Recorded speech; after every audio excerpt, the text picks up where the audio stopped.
శ్రీశైలం జలాశయం ఫ్లంజ్ పూల్ పై పూణే శాస్త్రవేత్తలు పరిశీలన ముగిసింది. 2 రోజులుగా పూణే CWPRS హనుమంతప్ప ఆధ్వర్యంలో కొనసాగిన శాస్త్రవేత్తల బృందం పర్యటన నేడు సమీక్షతో ముగిసింది. 2 రోజులుగా శ్రీశైలం జలాశయం బ్యాక్ వాటర్ ఫ్లంజ్ పూల్ ప్రాంతాన్ని పూణే శాస్త్రవేత్తలు బృందం పరిశీలించారు.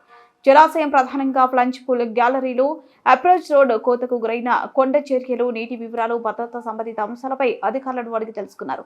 అలానే పవర్ పాయింట్ ప్రజెంటేషన్ ద్వారా వీక్షిస్తూ విషయాలన్నిటిపై అధికారులతో చర్చించారు. అనంతరం జలాశయం రిజర్వాయర్ గేట్లు విధి విధానాలు, అలానే జలాశయం పనితీరుపై అధికారుల ద్వారా అడిగి తెలుసుకున్నారు. అనంతరం శాస్త్రవేత్త ధనంజయ నాయుడు మాట్లాడుతూ, జలాశయం ప్రతి విభాగాన్ని, జలాశయం వివిధ గ్యాలరీలను కూడా పరిశీలించామని, కొన్ని విషయాలపై స్టడీస్ చేయమని ప్రాజెక్టు అధికారులకు చెప్పమని, వాళ్ళు స్టడీ చేసిన తర్వాతే మేము స్టడీ కండక్ట్ చేసి ఫ్లంజ్ పూల్ సమస్య ఎలా పరిష్కరించాలి అనే విషయంపై ఆలోచన చేసి ప్రాజెక్టు అధికారులకు చెబుతామని, ఎలా సమస్య పరిష్కరించాలో అధికారులతో చర్చిస్తామని శాస్త్రవేత్త ధనంజయ నాయుడు తెలిపారు.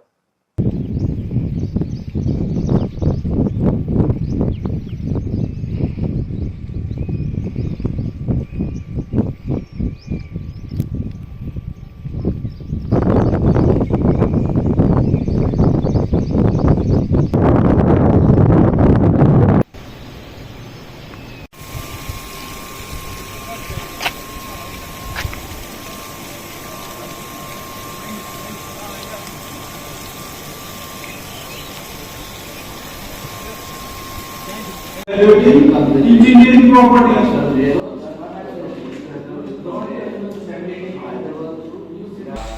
నా పేరు doctor G Dhananjaya Naidu. Sir MS Hanumanthappa sir, scientist D, we are working as scientist D.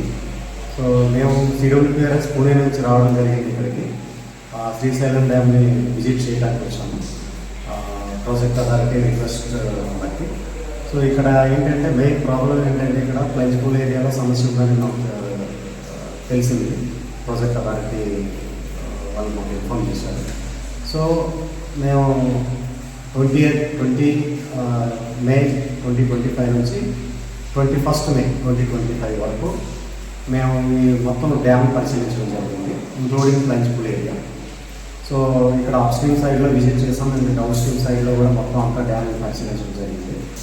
So అది కాకుండా ఇంకా డ్యామ్లో కూడా డిఫరెంట్ గ్యాలరీస్ ఉన్నాయి. సో ఆ గ్యాలరీస్ కూడా మేము పరిశీలించడం జరిగింది. త్రూఅవుట్ ద డ్యామ్ మొత్తం అంతా కూడా పరిశీలించిన తర్వాత ఈ 2 రోజులు మా ఇన్స్పెక్షన్ అయింది. 2 రోజుల ఇన్స్పెక్షన్ తర్వాత మేము కొన్ని స్టడీస్ సజెస్ట్ చేయడం జరిగింది. ప్రాజెక్ట్ అథారిటీ వాళ్ళకి కొన్ని స్టడీస్ మేము సజెస్ట్ చేయడం జరిగింది, ఎందుకంటే ఆ ఫ్లంజ్ పూల్ సమస్యను పరిష్కరించడం కోసం. సో ఈ స్టడీస్ కండక్ట్ చేసిన తర్వాత సో మేము దానికి కరెక్ట్ సొల్యూషన్ ఏంటనేది మేము ఫర్దర్గా ఈ స్టడీస్ చేసిన తర్వాత మేము ఇవ్వడం జరుగుతుంది ప్రాజెక్ట్ అథారిటీ.